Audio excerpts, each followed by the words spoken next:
38 വയസ്സുള്ള ഒരു സ്ത്രീ അവരുടെ 14ാമത്തെ പ്രസവം വീട്ടിൽ നടത്തി എന്നാണ് പറയുന്നത്. ഞെട്ടിപ്പിക്കുന്നതാണ്. എന്നെ ഇതിൽ ഞെട്ടിപ്പിച്ചത് വീട്ടിൽ നടത്തിയിരിക്കുന്ന പ്രസവത്തിനെ പറ്റിയല്ല, 38 വയസ്സുള്ള ഒരു സ്ത്രീ 14 തവണ പ്രസവിച്ചു എന്നുള്ളതാണ്.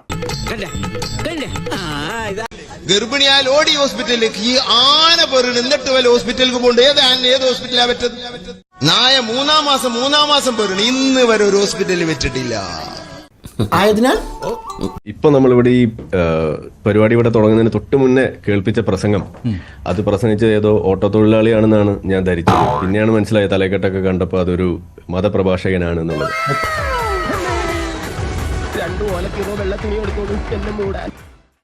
ആനന്റെ പ്രസവത്തിന് അത്ര അടങ്ങ കുറിച്ച പ്രസവം വേറെ നിങ്ങൾ ചിന്തിച്ചു നോക്കിയാണ്. സുബ്ഹാനല്ലാഹ്, ഇന്ന് വരെ ഹോസ്പിറ്റലിൽ വെച്ചിട്ടില്ല. സുബ്ഹാനല്ലാഹ്, അല്ലാഹ് അല്ലാഹ് അല്ലാഹ് അല്ലാഹ്. പൂച്ച 6 പെറുന്ന്, ആട് പെറുന്ന് 2, 3, 4. നായ മൂന്നാം മാസം പേരാണ് ഇന്ന് വരെ ഒരു ഹോസ്പിറ്റലിൽ വെച്ചിട്ടില്ല. ഒരു പ്രത്യേക ജീവിതമല്ലേ. ഞങ്ങൾ അതിനിട്ടില്ലതാ ജഫറൂലിയര് പെണ്ണുങ്ങൾ വെച്ച് 2 വീട്ടിൽ നിന്ന്, എന്റെ പെണ്ണുങ്ങൾ 9 വെച്ച് വീട്ടിൽ നിന്ന്. പുറത്ത് വിട് ഈ വിഷയമൊക്കെ, പുറത്ത് പോട്ടെ, ഇത് ഡേറ്റ് പിടിച്ചേക്കണ്ട, പുറത്ത് പോട്ട് ഇതൊക്കെ. 9 പ്രസവിച്ച് ഹോസ്പിറ്റൽ എന്ത് ഡോക്ടർ എന്ത് അറിയില്ല. എന്റെ ഭാര്യ ഏത് 1ാം മാസം മുതൽക്ക് 10ാം മാസം വരെ ഡോക്ടർ നമ്മൾ തന്നെ. എന്തോന്നടേ ഇത്? തലച്ചോറില്ലേടേ? തലച്ചോറിന് പകരം പൊതിച്ചോറാണോ? ശ്രീ ആരിഫ് ഹുസൈൻ, ഇവിടെ വീട്ടിലെ പ്രസവവും അതുപോലെ തന്നെ മരണവും അത് കൂടുന്ന ഈ സമയത്ത് വീട്ടിലെ പ്രസവത്തിന്റെ കണക്ക് പരിശോധിക്കുമ്പോൾ കൂടുതലും മലപ്പുറം ജില്ലയിലാണ്. ഈ കണക്ക് പുറത്തു വരുമ്പോൾ അതിനെ മതവുമായി ബന്ധപ്പെടുത്തുന്നു എന്ന രീതിയിലുള്ള വിമർശനങ്ങൾ ഉയരുന്നുണ്ട്. പ്രത്യേകിച്ച് ഇസ്ലാം മത പണ്ഡിതരുടെ ഇത്തരത്തിലുള്ള വികലമായ ആഹ്വാനങ്ങൾ സാമൂഹ്യ മാധ്യമങ്ങളിൽ പ്രചരിക്കുന്നത് ചൂണ്ടിക്കാട്ടുന്ന സമയത്ത് അങ്ങനെ വേണോ? എന്താണ് യഥാർത്ഥത്തിൽ സംഭവിക്കുന്നത്? ഇപ്പൊ നമ്മളിവിടെ ഈ പരിപാടി ഇവിടെ തുടങ്ങുന്നതിന് തൊട്ട് മുന്നേ കേൾപ്പിച്ച പ്രസംഗം, അത് പ്രസംഗിച്ച ഏതോ ഓട്ടോ തൊഴിലാളിയാണെന്നാണ് ഞാൻ ധരിച്ചത്. പിന്നെയാണ് മനസ്സിലായത് തലക്കെട്ടൊക്കെ കണ്ടപ്പോ അതൊരു മതപ്രഭാഷകനാണ് എന്നുള്ളത്. അപ്പോൾ ഇത്തരത്തിൽ മതപ്രഭാഷകരുടെ വേഷം കെട്ടി മതപ്രഭാഷണങ്ങളിലൂടെ ഇത്തരത്തിൽ സ്ത്രീകളടക്കമുള്ള ആ സമൂഹത്തെ യഥാർത്ഥത്തിൽ നല്ലത് പറഞ്ഞു കൊടുത്ത് ബോധവൽക്കരിക്കേണ്ട ഇടങ്ങളിൽ കടന്നു എന്നുകൊണ്ട് പറയുന്ന ആ വിടുവായുത്തരങ്ങളാണ് നമ്മൾ ഇത്രയും നേരം കേട്ടത്. മുഖ്താറുൽ ഹക്ക് ഹുദവി കേരളത്തിലെ ഏറ്റവും പ്രസിദ്ധനായ ഒരു ഇതുപോലുള്ള പ്രഭാഷണം നടത്തുന്ന ആളാണ്. ഓണം ഡിപ്ലോമാറ്റിക് ആയിട്ട് ആഘോഷിക്കണം എന്ന് പറഞ്ഞും അല്ലെങ്കിൽ മുസ്ലിം കിഡ്നി തരയണമെന്നൊക്കെ പറഞ്ഞും അതുപോലെ പറഞ്ഞു നടന്നിരുന്ന ഒരാൾ പറഞ്ഞ മറ്റൊരു കാര്യമാണ്, നിങ്ങൾ ഒരു ഗൈനക്കോളജിസ്റ്റിനെ കാണാൻ പോകുമ്പോൾ മുസ്ലിം ആയിട്ടുള്ള സ്ത്രീ ഗൈനക്കോളജിസ്റ്റിനെ തന്നെ കാണണം എന്ന് പറയുന്ന ഒരു പ്രസംഗം അദ്ദേഹത്തിന് ഇവിടെ കാണുകയാണ്. ഒടുവിലും കണ്ടു അഫ്ഗാനിസ്ഥാനിൽ എന്താ കണ്ടത്, സ്ത്രീകളുള്ള ഭാഗത്ത് ജനൽ പോലും പാടില്ല എന്ന് പറയുന്നത്. എവിടുന്നാ അത് വരുന്നത്? ഈ പറയുന്ന സ്ഥാനത്ത് സ്റ്റേജിൽ നിന്ന് കുട്ടികളെ ഇറക്കി വിട്ടു. ഇതേ സംസ്ഥ തന്നെയല്ലേ ഈ പറയുന്ന സ്റ്റേജിൽ നിന്നും പെൺകുട്ടിയെ ഇറക്കി വിട്ട ആ നിയമത്തിന്റെ മറ്റൊരു വശമാണ് ഈ പറഞ്ഞുകൊണ്ടിരിക്കുന്ന സാധനം. ഏത് സ്ത്രീ പുരുഷ സംസർഗം അത് വരാൻ പാടില്ല. ഇവിടെ ഒരു നമ്മളുടെ എക്സസൈസ് ചെയ്യുന്നതിന്റെ ഒരു പ്രശ്നം വന്നപ്പോൾ അവിടെ നമ്മൾ കണ്ടു ഇതേ സെഗ്രിഗേഷൻ. അപ്പൊ ഈ സെഗ്രിഗേഷൻ എന്ന് പറയുന്ന സംഗതി ഈ ഹിജാബ് നിയമത്തിന്റെ മറ്റൊരു ഭാഗമായിരിക്കെ അത് ഓരോ മേഖലയിലും അപ്ലൈ ചെയ്യുമ്പോൾ അതിന് അതിൻ്റെതായിട്ടുള്ള രീതികൾ വരും. ഇവിടെ ഈ പ്രസവത്തിന്റെ മേഖലയിൽ ചികിത്സ നേടുന്ന സമയത്ത് അവിടെ വെക്കുന്ന ഹിജാബിന്റെ ആ മാനദണ്ഡം എന്ന് പറയുന്നതാണ് സ്ത്രീ പുരുഷ ആ വിവേചനം സൃഷ്ടിക്കുന്നതിന്റെ ഭാഗമാണ് ഈ പറയുന്ന തരത്തിലുള്ള വേർതിരിവുകളും. ഇതൊരു പാപമാണെന്നുള്ളൊരു ചിന്ത ഉണ്ടാക്കി വെക്കുകയും ഏതൊരു വിശ്വാസിയുടെ ഉള്ളിന്റെ ഉള്ളിലുള്ള ഒരു വലിയ ലക്ഷ്യമായിട്ട് മാറുകയാണ് സ്ത്രീയെ കാണാതിരിക്കുക, പുരുഷനെ കാണാതിരിക്കുക എന്ന് പറയുന്ന ഒരു ലക്ഷ്യം ഉണ്ടാക്കി വെക്കുകയും കണ്ടുപോയാൽ അതൊരു വലിയ പാപമാണെന്ന് ഉണ്ടാക്കി വെക്കുകയും ചെയ്തു കഴിഞ്ഞാൽ മറ്റു ഓപ്ഷൻ എന്തുണ്ട് എന്ന് പറഞ്ഞാൽ പോലും ഇങ്ങനെ ഒരു പാപം ചെയ്യാനുള്ള ഒരു സാധ്യത ഉണ്ട് എന്നുള്ള ഒരു സംഗതി വന്ന് കഴിയുമ്പോൾ അവിടെ ഒരു ഗിൽറ്റ് കോംപ്ലക്സ് ഉണ്ട്. ഇതൊരു സൈക്കോളജിക്കൽ ആയിട്ടുള്ള ഒരു ട്രൈറ്റ് ആണ്. ഈ ഗിൽറ്റ് കോംപ്ലക്സിലൂടെയും ഈ നരകഭയത്തിലൂടെയാണ് ഇത്തരം സംഗതികൾ വിശ്വാസികളിൽ അടിച്ചേൽപ്പിക്കുന്നത്. അത് മദ്രസ കാലം മുതൽ തുടങ്ങുന്നതാണ്. അത് മരിക്കുന്ന അന്ന് വരെ മാറില്ല. ഓരോ വിശ്വാസിയുടെ ഇസ്ലാം മത വിശ്വാസിയുടെ ഉള്ളിലൂടെ പോയിക്കൊണ്ടിരിക്കുന്ന കാര്യമാണ്. ഇതൊക്കെ വിശ്വസിക്കുവോ? പിന്നെ വിശ്വസിച്ചിട്ടുണ്ട്. നിങ്ങളും ഇത്തരത്തിലുള്ള ആഹ്വാനം നൽകുകയാണല്ലോ. അത് മാത്രമല്ല വീട്ടിൽ പ്രസവിക്കുന്ന സ്ത്രീകളെ ധീര വനിതകളാക്കി നിങ്ങൾ ചിത്രീകരിക്കുകയും ചെയ്യുകയാണ്. എന്താണ് നിങ്ങളുടെ ഉദ്ദേശ്യം? പ്രകൃതിപരമായ ഒരു കാര്യം, അതായത് ഇതൊരു വിഷയം എന്താണെന്നറിയോ, ഒരു കാലഘട്ടത്തിലും പൂർണ്ണമായി ആശുപത്രിയിലേക്ക് പ്രസവം മാറിയ ഒരു കാലഘട്ടവും ഇതുവരെ കടന്നുപോയിട്ടില്ല എന്നുള്ളതാണ് ഒരു കാര്യം. അതായത് വീട്ടിലെ പ്രസവം ഒരു പുതിയ സംഭവമല്ല, അതൊരു തുടർച്ചയായ കാര്യം മാത്രമാണ്. രാജ്യസ്നേഹം വേണം, അറിയോ? ഷോക്ക് അടിക്കേണ്ട ടൈമായി. പ്രസവവുമായി ബന്ധപ്പെട്ട് ഉള്ള റിസ്ക് ഫാക്ടറാണ് നമ്മൾ അറിഞ്ഞിരിക്കേണ്ടത്. അത് വീട്ടിലായാലും ആശുപത്രിയിലായാലും മരണമാണ് ഇതിലുള്ള റിസ്ക്.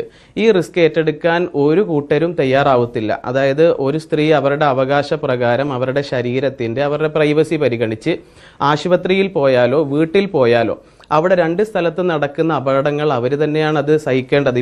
സംസാരിക്കുന്ന ഉസ്താദിന്റെ അതേ വാചകങ്ങൾ തന്നെയാണ്. ആ ഉസ്താദ് പറയുന്ന അതേ രീതിയിൽ തന്നെയാണ് താങ്കളും സംസാരിക്കുന്നത്. ആ ഉസ്താദ് പറഞ്ഞ രീതിയിൽ തന്നെയാണ് താങ്കളും സംസാരിക്കുന്നത്. നിനക്കിതിന് മാസക്കൂലിയ ദിവസക്കൂലിയ മനസ്സിലായില്ലല്ലേ? മരണക്കണക്ക് വെച്ചുകൊണ്ടാണ് വീട്ടിലെ പ്രസവവുമായിട്ട് അതിനെ താരതമ്യപ്പെടുത്തുന്നത്. വീട്ടിലെ പ്രസവം എന്ന് പറഞ്ഞാൽ 100%-ലേറെ രണ്ടാമത്തെ പോയിന്റ് ഞാൻ അതിലേക്ക് വരുന്നത്. റിസ്ക് ഉള്ള കാര്യമാണ്. ഇവിടെ അൽത്താഫ് പറയുന്നതിനോട് താങ്കൾക്ക് യോജിക്കാൻ കഴിയുന്നുണ്ടോ?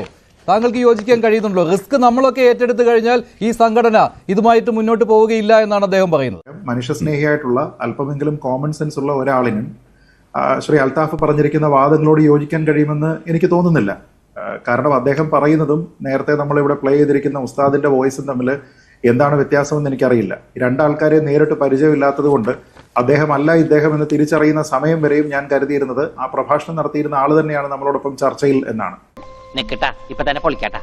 സ്പെസിഫിക് എക്സാമ്പിൾസ് പറയുന്നുണ്ട്. ഇപ്പൊ തിരൂർ തലക്കാട് ഭാഗത്ത് 38 വയസ്സുള്ള ഒരു സ്ത്രീ അവരുടെ 14ാമത്തെ പ്രസവം വീട്ടിൽ നടത്തി എന്നാണ് പറയുന്നത്. ഞെട്ടിപ്പിക്കുന്നതാണ്. എന്നെ ഇതിൽ ഞെട്ടിപ്പിച്ചത് വീട്ടിൽ നടത്തിയിരിക്കുന്ന പ്രസവത്തിനെ പറ്റി അല്ല, 38 വയസ്സുള്ള ഒരു സ്ത്രീ 14 തവണ പ്രസവിച്ചു എന്നുള്ളതാണ്. അപ്പൊ ആ രീതിയിലത്തേക്ക് മതത്തിൻ്റെതായിട്ടുള്ള ഒരു താല്പര്യം ഇതിൽ പ്രവർത്തിക്കുന്നുണ്ടോ ഇല്ലയോ എന്ന് ചോദിച്ചാൽ ആരോഗ്യപരമായിട്ടുള്ള ഒരു വിഷയത്തിനെ കുറിച്ച് അങ്ങനെയുള്ള ആൾക്കാർ അഭിപ്രായം പറയേണ്ട സ്ഥലത്താണ് മതപരമായിട്ടുള്ള വിഷയങ്ങളെ പറ്റി അഭിപ്രായം പറയുന്ന ആൾക്കാർ അതിനെക്കുറിച്ച് വ്യാഖ്യാനിക്കാനായിട്ടും ഇതിനെയൊക്കെ തന്നെ ന്യായീകരിക്കാനായിട്ടും ശ്രമിക്കുന്നത്. എന്നിട്ട് ഞാൻ ആരാണെന്ന് എനിക്കറിയാമോ താൻ എന്നോട് ചോദിക്ക്. അപ്പൊ തനിക്ക് ഞാൻ പറഞ്ഞു തരാം താൻ ആരാണെന്ന്. ഇപ്പോൾ അൽത്താഫ് ചോദിച്ചത് തന്നെ ആശുപത്രികളിൽ മരണം ഉണ്ടാകുന്നില്ലേ എന്നൊക്കെയാണ്. പക്ഷേ ആശുപത്രികളിൽ പ്രസവം നടന്നാൽ അതിൽ ജീവൻ രക്ഷിക്കാൻ പറ്റുമെന്നുള്ള വിശ്വാസമെങ്കിലുമുണ്ട്, ഉറച്ച വിശ്വാസമെങ്കിലുമുണ്ട്. മറിച്ച് വീട്ടിലാണെങ്കിലോ അതൊന്നും എനിക്കറിയാൻ മേല. ഒരു സ്ത്രീ എത്ര തവണ പ്രസവിച്ചിട്ടുണ്ട്, അതിൽ എത്ര കുട്ടികൾ സർവൈവ് ചെയ്തിട്ടുണ്ട്, പല സ്ത്രീകളും മരണത്തോടുകൂടി ഈ പ്രസവത്തോടു കൂടി തന്നെ മരിക്കുന്ന സന്ദർഭങ്ങൾ ഉണ്ടായിട്ടുണ്ട്. ഇപ്പൊ ഞാൻ പറയുന്നത് ആ സാഹചര്യത്തിൽ നിന്ന് നമ്മൾ എത്രയോ പുരോഗമിച്ചു. പണ്ട് കാലത്ത് ഇപ്പോൾ ഇവരെല്ലാവരും തന്നെ പറയുന്ന ഈ ഉസ്താദും മറ്റു ആൾക്കാരും എല്ലാം തന്നെ പറയുന്ന പീരീഡിൽ നമ്മുടെ നാട്ടിലെ ഗതാഗത സൗകര്യങ്ങൾ എങ്ങനെയായിരുന്നു? നമ്മുടെ നാട്ടിലെ ഗതാഗത സൗകര്യം എന്ന് പറയുന്നത് പലപ്പോഴും കാളവണ്ടിയായിരുന്നു. ഇന്ന് ഉസ്താദൊക്കെ യാത്ര ചെയ്യുന്നത് കാളവണ്ടിയിലാണോ? അപ്പോൾ പണ്ട് കാലത്ത് ഇങ്ങനെ കാളവണ്ടിയിൽ ആൾക്കാർ യാത്ര ചെയ്തിട്ടില്ലേ എന്നതിന്റെ പേരിൽ ഇന്നും ഇവരിതാണോ ചെയ്യുക? പണ്ട് കാലത്ത് പബ്ലിക് അഡ്രസ് സിസ്റ്റം ഉണ്ടായിരുന്നില്ല. പക്ഷെ ഇന്ന് ഇവർ മൈക്ക് വെച്ച് കെട്ടിയിട്ടല്ലേ അനൗൺസ്മെന്റും അവരുടെ പ്രസംഗങ്ങളും കാര്യങ്ങളും ഒക്കെ നടത്തുന്നത്. അപ്പൊ കാലം കുറെ മുന്നിലേക്ക് പോയി. നമ്മുടെ നാട്ടിലുള്ള ഇന്നത്തെ ആൾക്കാരുടെ താല്പര്യം എന്താണ്? സർക്കാരിന്റെ താല്പര്യം എന്താണ്? മാതാവിന്റെയും ശിശുവിന്റെയും ആരോഗ്യം സംരക്ഷിക്കുക, പ്രസവവുമായി ബന്ധപ്പെട്ട് അവരുടെ ജീവൻ സംരക്ഷിക്കുക, അമ്മയും കുഞ്ഞും സുരക്ഷിതരായിരിക്കുക എന്നുള്ളതാണ്. ഇത് കേവലം ഒരു സാമൂഹ്യമായിട്ട് നമ്മളുടെ ഒരു റിക്വയർമെന്റ് ആയിട്ട് പറയുന്നതല്ല, മറിച്ച് സർക്കാരിൻ്റെതായിട്ടുള്ള കൃത്യമായിട്ടുള്ള ഒരു പോളിസിയാണ്. ആരോട് ഇതിങ്ങനെ എത്ര വട്ടം പറഞ്ഞു? നമ്മൾ നോക്കുന്നത് ആശുപത്രിയിൽ എത്തിക്കഴിഞ്ഞാൽ 100% ആയിട്ടുള്ള കാര്യമാണോ എന്നുള്ളതല്ല. കോംപ്ലിക്കേഷനുകൾ പല കേസുകളിലുണ്ട്. പക്ഷേ ആളിനെ രക്ഷപ്പെടുത്തുന്നതിനുള്ള സാധ്യതകൾ, പെർസെന്റേജ്, പ്രോബബിലിറ്റി, ഇത് എവിടെയാണ് കൂടുതൽ? സംശയമില്ലാത്ത കാര്യമാണ്. 100% ഞാൻ യോജിക്കുന്നു. ഹിജാബ് നിയമത്തെ അധികരിച്ചുകൊണ്ട് കാര്യങ്ങൾ പറയുമ്പോൾ അതിൽ നിങ്ങൾ ഹോസ്പിറ്റലിലേക്ക് പോകണ്ട എന്ന് മാത്രം ഇസ്ലാം പറയുന്നില്ല എന്ന് പറഞ്ഞ് നിങ്ങൾ ആളെ പറ്റിക്കുന്ന പരിപാടി ചെയ്യരുത്. അങ്ങനെയല്ലല്ലോ നമ്മൾ പറഞ്ഞത്. ഹോസ്പിറ്റലിലേക്ക് പോകുന്നത് ഇസ്ലാം പറയുന്നുണ്ടെന്നല്ല പറഞ്ഞത്. നിങ്ങൾ ഈ ഗിൽറ്റ് കോംപ്ലക്സ് ഉണ്ടാക്കുന്നു. ഈ സ്ത്രീ പുരുഷ വേർതിരിവ് വെച്ചുകൊണ്ട് നടത്തുന്ന ഈ ഗിൽറ്റ് കോംപ്ലക്സ് അത് അവസാനിപ്പിക്കണം. ഇതാണ് നമ്മൾ പറഞ്ഞത്. അത് സ്റ്റേജിൽ നിന്ന് പെൺകുട്ടി ഇറക്കുന്നത് മുതൽ തുടങ്ങി അവരെ കൊണ്ട് ഈ മൂടുപടം ഈ ചാക്കിൽ കയറ്റുന്നത് അടക്കം എല്ലാ കാര്യവും അവിടെ നമ്മൾ പറയേണ്ടതായിട്ട് വരും. അതിന്റെ ബാക്കിയാണ് ഇത് എന്നാണ് നമ്മൾ പറയുന്നത്. അത് ഉത്തരം പറ. അദ്ദേഹം പറഞ്ഞു ഏറ്റെടുക്കും. എങ്ങനെയാണ് മെഡിസിൻ ഏറ്റെടുക്കും? ഞാനിവിടെ കുറച്ച് ഈ മെഡിക്കൽ സ്കോറിംഗ് സിസ്റ്റത്തിന്റെ പേര് ഞാൻ വായിക്കും. ഇതിൽ എത്ര എണ്ണം ഇദ്ദേഹം കേട്ടിട്ടുണ്ടെന്നൊന്ന് പറയാം. മിയോ score, Bishop score, WHO partograph, Robson classification, Apgar score, Ballard score, CRIB 2, SNAP 2, EPDS, FMP calculators, ഇത്രയും സാധനങ്ങൾ ഞാനിവിടെ വായിച്ചു. ഇതൊക്കെ എന്താണ്, ഏതിനാണ് ഉപയോഗിക്കുന്നത്, എങ്ങനെ ഏതിന്റെ റിസ്ക് അസസ് ചെയ്യാൻ വേണ്ടിയിട്ടാണ് ഉപയോഗിക്കുന്നത് എന്ന് നിങ്ങളൊന്ന് പറഞ്ഞുതരാം. ഞാൻ വ്യക്തിപരമായി നടന്ന അല്ലെങ്കിൽ ഒരു പ്രോഗ്രാമിൻ്റെ ഇടയിൽ എനിക്ക് ഗ്യാപ്പ് കിട്ടിയപ്പോൾ എൻ്റെ ഒരു സന്തോഷം, ഞാൻ പറഞ്ഞല്ലോ പ്രകൃതിപരമായ വിഷയത്തിൽ എനിക്കൊരു സന്തോഷമുണ്ട്. അപ്പോൾ ഒരാൾ ഹിമാലയത്തിൽ കയറിയിട്ട് വന്നാൽ നമ്മളിവിടെ ആദരവ് കൊടുക്കാറുണ്ട്. അതിനർത്ഥം എല്ലാവരും ഹിമാലയത്തിൽ പോകണം എന്നല്ല. ഒരു കൈയും കാലും കെട്ടിയിട്ട് ഇവിടെ പുഴ നീന്തുന്ന ആളുകൾക്ക് അവാർഡ് കൊടുക്കാറുണ്ട്. അതിനർത്ഥം എല്ലാവരും പുഴയെ ചാടണമെന്നല്ല. ഹിമാലയം കയറുന്നവന്റെ റിസ്ക് അസസ് ചെയ്തിട്ടേ അവനെ ഹിമാലയം കയറ്റാൻ വിടുള്ളൂ. ഈ പുഴ നീന്താൻ വേണ്ടി അനുവദിക്കുന്നവനെ റിസ്ക് അസസ് ചെയ്തിട്ട് അവിടെ അതിന് അനുവദിക്കുള്ളൂ. നിങ്ങൾ അവാർഡ് കൊടുത്ത ആ സ്ത്രീകളിൽ എത്ര പേരുടെ പ്രഗ്നൻസി ഡെലിവറി ടൈമിൽ നിങ്ങൾ റിസ്ക് അനാലിസിസ് നടത്തിയിട്ടാണ് അതിന് വിട്ടത്? അതൊന്ന് പറയൂ. അത്രയും ആളുകളിൽ എത്ര പേരുടെ നിങ്ങൾ റിസ്ക് അസസ് ചെയ്തിട്ടുണ്ട്? അയ്യോ, ഞാനൊരു ഉദാഹരണത്തിന് പര്യായം പറഞ്ഞതേ ഉള്ളൂ. തെറ്റായിട്ടുള്ള പല കാര്യങ്ങളും ചെയ്യുന്ന ആൾക്കാരുണ്ടാകും. എന്നാൽ അതിനെയൊക്കെ തന്നെ ധൈര്യമാണ് എന്ന് കരുതി നമ്മളതിനെ അംഗീകരിക്കാനും അനുമോദിക്കാനും ഒന്നും ശ്രമിക്കരുതെന്നാണ് എൻ്റെ അഭിപ്രായം. നമ്മൾ ഇടയ്ക്ക് കണ്ടതല്ലേ, ഏതോ ഒരു മലയുടെ മുകളിൽ എങ്ങാണ്ട് ഏതോ ഒരാൾ വലിഞ്ഞു കയറി അവിടെ ഇരുന്നു. എന്നിട്ട് അവസാനം നേവിയുടെയോ എയർഫോഴ്സിൻ്റെയോ ഒക്കെ തന്നെ ആൾക്കാരും അവരുടെ സന്നാഹങ്ങളും എല്ലാം വന്നതിന് ശേഷമാണ് ആളെ അവിടെ നിന്ന് രക്ഷപ്പെടുത്തി കൊണ്ടുപോയത്.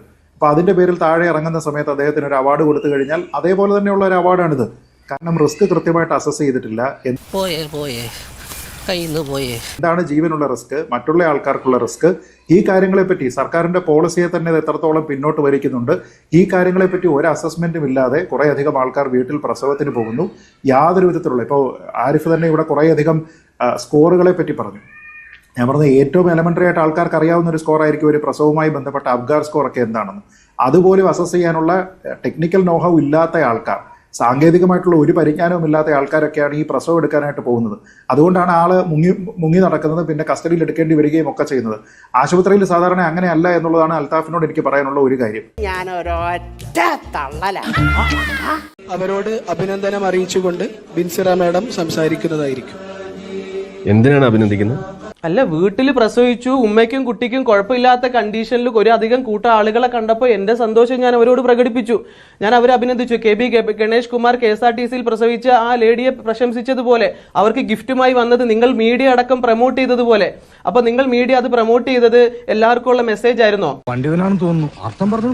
അതുപോലെ ഇതിനെയും നമ്മളൊരു കാര്യം ഇന്റൻഷനിൽ നല്ല രീതിയിൽ ചെയ്യുമ്പോൾ നിങ്ങൾ മീഡിയകൾ അതിനെ പ്രചരിപ്പിച്ച് നിങ്ങൾ ജനങ്ങളുടെ ഇടയിൽ തെറ്റായ പ്രവണതകൾ കൊടുക്കാതിരിക്കുക എന്നുള്ളത് എനിക്ക് പറയാനുള്ളത്. അൽത്താഫ്, ഒരു ചോദ്യം. അല്പം മുമ്പ് അങ്ങ് തന്നെയാണ് പറഞ്ഞത് വീട്ടിലെ പ്രസവത്തിനെയും ആശുപത്രിയിലെ പ്രസവത്തിനെയും അങ്ങ് പ്രൊമോട്ട് ചെയ്യുന്നില്ല എന്ന്. അപ്പൊ പ്രൊമോട്ട് ചെയ്തില്ലെങ്കിൽ പിന്നെ എന്തിനാ ഈ അനുമോദനം? പരമ്പരാഗത രീതിയിൽ അവർ സ്വസ്ഥമായി വന്നപ്പോൾ അവരുടെ പ്രസവം എന്നുള്ളൊരു തീരുമാനത്തിന് അവരുടെ കുടുംബത്തിന്റെയോ ഒന്നും പരിഗണിക്കാതെ അവരുടെ സ്വന്തം അവകാശമാണെന്ന് അവർ തിരിച്ചറിഞ്ഞു. ഒരു സ്ത്രീ അവരുടെ അവകാശം തിരിച്ചറിഞ്ഞ് സ്ത്രീകൾക്ക് വേണ്ടിയിട്ട് സ്ത്രീകൾ അവരുടെ ശബ്ദം ഉയർത്തി അവരുടെ അവകാശങ്ങളിൽ നിലകൊണ്ടു. അങ്ങനെ സ്വസ്ഥമായി പ്രകൃതിപരമായ ഒരു കാര്യം നടന്നപ്പോൾ ഞാൻ അതിനെ അഭിനന്ദിച്ചു. അതല്ലാതെ പ്രമോഷൻ അല്ല. ഇതിനെ പ്രമോഷൻ വിശദീകരിക്കുന്ന നിങ്ങളാണ്. ഇവിടെ ഇത്രയും നേരം നമ്മൾ കണ്ടതും ഈ ഉസ്താദുമാർ സംസാരിച്ചുകൊണ്ടിരുന്നത് എന്താണ്? വീട്ടിൽ പ്രസവിക്കുന്നതിന്റെ മേന്മ, അതിനെക്കുറിച്ചുള്ള പോരിഷ, അതിന്റെ ഗുണഗണങ്ങൾ പറയുക, അതൊരു വീരകൃത്യമായിട്ട് അവതരിപ്പിക്കുക, എന്നിട്ട് കൂടുതൽ സ്ത്രീകളെ അതിലേക്ക് ആകർഷിക്കുക. അതാണ് ഇത്രയും നേരം നമ്മളിവിടെ കണ്ടതും പറഞ്ഞുകൊണ്ടിരുന്ന ഉസ്താദുമാരുടെ വീഡിയോകൾ കാണിച്ചതും. ഇദ്ദേഹത്തിന്റെ തന്നെ വീഡിയോയിലുള്ള ശബ്ദം കൂടി കേൾപ്പിച്ചു കഴിഞ്ഞാൽ അത് തന്നെയാണ് നിങ്ങൾക്ക് കിട്ടുക. ഇപ്പൊ നമ്മൾ ഇതിലെ കുഴപ്പങ്ങളും ഇതിലെ പ്രശ്നങ്ങളും ഇതിലെ റിസ്ക് അനാലിസിസ് നടത്താതെ ഇതുപോലെ ആളുകളെ ഇതുപോലെ തള്ളിവിട്ടതും അവർ മരണത്തിലേക്ക് കൊണ്ടെത്തിച്ചതിന്റെ കാര്യങ്ങൾ പറഞ്ഞ് ഇതിന്റെ പ്രശ്നം ചൂണ്ടിക്കാണിച്ചപ്പോൾ ഇദ്ദേഹം പറഞ്ഞു, ഞാൻ ചുമ്മാ ഇതിങ്ങനെ കണ്ടപ്പോൾ വഴി കൂടെ ആരൊക്കെ പ്രസവിച്ച് ഇങ്ങനെ പെട്ടുകിടക്കണം കണ്ടപ്പോൾ അവരെ പിടിച്ച് അനുമോദിച്ചതാണ് എന്ന ലെവലിൽ പറഞ്ഞിട്ട് മെല്ലെ കൈ കഴുകുന്നതാണ് ഇവിടെ കാണുന്നത്. ഇതിനെ അനുവദിക്കരുത്.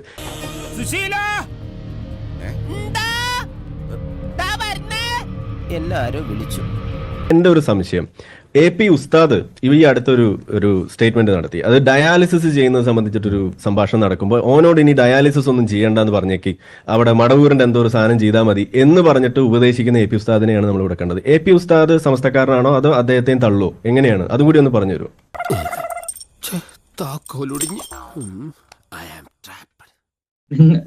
നിങ്ങളൊന്ന് ആലോചിച്ച് നോക്കൂ, ആ വീഡിയോ ഇപ്പൊ ഉസ്താദിനെ സംബന്ധിച്ചിടത്തോളം ഈ അടുത്ത് ഉസ്താദ്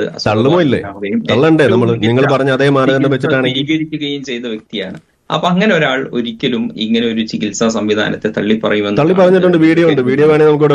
ഏതെങ്കിലും വീഡിയോയുടെ ഏതെങ്കിലും ഒരു കഷ്ണം അത് വെട്ടിമുറിച്ച് ക്ലിപ്പാക്കി ഇങ്ങനെ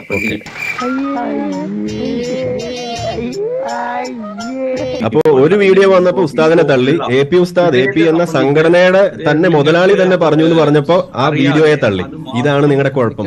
എന്തിനാ ഈ എടുത്താ പൊങ്ങാത്ത പണിക്ക് നിൽക്കുന്നതാണ് നമ്മൾ ചോദിക്കുന്നത്. ഓക്കെ, നിങ്ങൾക്ക് പറ്റുന്ന പണിക്ക് നിന്നാ പോരെന്നാണ് നമ്മൾ ചോദിക്കുന്നത്.